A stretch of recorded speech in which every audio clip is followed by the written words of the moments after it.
The Victory Solo Cash Cups is one of the best ways to make your first earnings in Fortnite, so it's very important to know what to do and what not to do so you can make your first earnings. So let's look at 10 mistakes that players made in the last Solo Cash Cup that prevented them from earning. Starting with our first mistake, Mars gets deep into the endgame, and until the final moving, he has played very well until he goes for the play that would win him the game if Mars could pull it off. Mars tries to sneak up on the high ground from the back of the zone and has a clear opportunity to instantly eliminate his unaware opponent, but instead he shoots too early, resulting in him only hitting his opponent for 67 damage and allowing his enemy to react and hold height. Because Mars didn't get height from his impatience on this shot, he was quickly picked up and didn't make $100 from this game. Moving on to our second mistake, in a similar fashion to Mars, Misty's tries to take height towards the end of the game, but this time Misty's actually waits until he gets right up to the height player, which allows him to take height. The only problem is that he has zero materials and a full moving zone ahead of him. Misty shouldn't have gone for height this early in the game with very little materials, because even though you might get height, you won't be able to hold it, which makes your entire height take pointless. Moving earlier into the endgame, Robabs is in the 8th zone and he starts to spray players on the backside of the zone. Robabs' mistake here was that he tunnel visioned on the backside of the zone for way too long and he lost track of his surroundings. This meant that when Raytex sees him distracted, he's able to jump in his box and quickly eliminate Robabs. This death could have been easily avoided if Robabs just sprayed for a little bit before switching his angle, or if he went out of his way to cover all the angles that he could get snuck up on from, except for the one he was shooting from. This seemed over the top, but if you think about it, in these finals lobbies, there's no benefit for going for a spray kill on the backside of the zone because you don't get any points for it. There's no siphon to gain,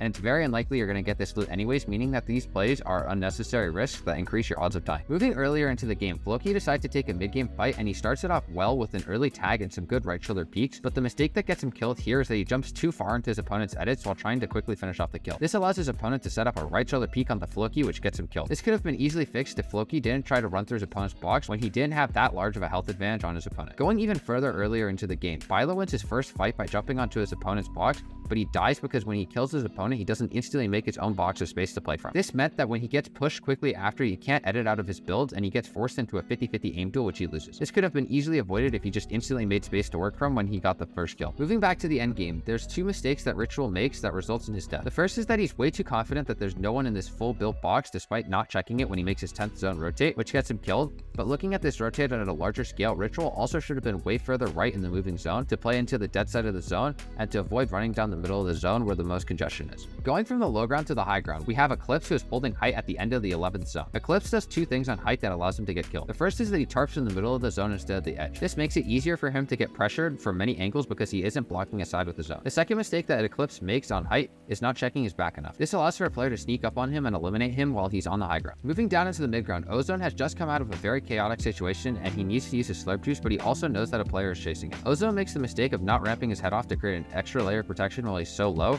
and this mistake results in his death. Moving back down to the low ground, Eku picks up a great kill right before the final moving, but he doesn't pick up any of the materials except for the wood. This leaves him scuffed on mats, which results in him dying. This could have easily been avoided if he just took half a second longer to pick up all of the materials from this elimination before continuing on with this game. Going back to height, Alvi is on height in the final moving, but he has a problem. He has no heal off, and looking at the amount of players in this game, it is very clear that this game is going to go to heal off. Alvi's mistake is not taking proactive measures to either kill out the whole lobby or to at least pick up a kill that will give him a chance to the heal off. Instead, Alvi sits on height, and once the game goes to heal off, he's forced to panic, but it's too late and he dies, failing to make $100 in this game. He might have died if he tried fighting for heal off, but by not, Alvi gave himself no chance at winning this game. That was 10 mistakes that players made in the most recent Solo Cash Cup that prevented them from earning. If you enjoyed, make sure to use code Phoenix in the item shop, and if you are financially able to, I'd really appreciate it if you could become a member to the Phoenixy channel. There's going to be a ton of exclusive content on there. Peace.